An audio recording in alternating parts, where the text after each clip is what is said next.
கும்பராசிக்காரர்கள் த children's of சனி பகவான். நான் அடிக்கடி சொல்லுவேன் நண்பர்களே, விருச்சிக ராசிக்காரர்கள், கும்பராசிக்காரர்கள், மேஷராசிக்காரர்கள் வாழ்வில் பொருளாதாரத்தை பற்றி கவலையே பட வேண்டாம். காரணம் என்னென்னா, அடுத்த இடத்தில் குரு பகவான் இருக்கிறார்.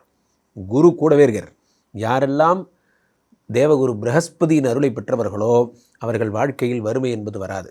குரு பார்வைப்பட்டால் சகல தோஷமும் நிவர்த்தியாகும். குரு கூடவே இருக்கார். அதனால் பிரச்சனை இல்லை.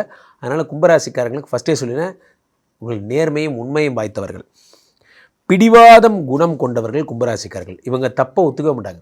கும்பராசிக்காரங்கள்ட்ட ஏதாவது ஒரு தப்பு சொல்லுங்கள், அவங்க ஒத்துக்க மாட்டாங்க. இது அவங்களோட குணம்.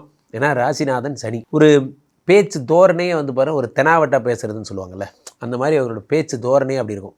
கும்பராசிக்காரர்களுக்கு சளி பிடிச்சிக்கிட்டே இருக்கும். எப்போ பார்த்தாலும் சளி பிடிக்கும். சளி பிடிச்சா சரியே ஆகாது. இது அவர்களுடைய குணம்.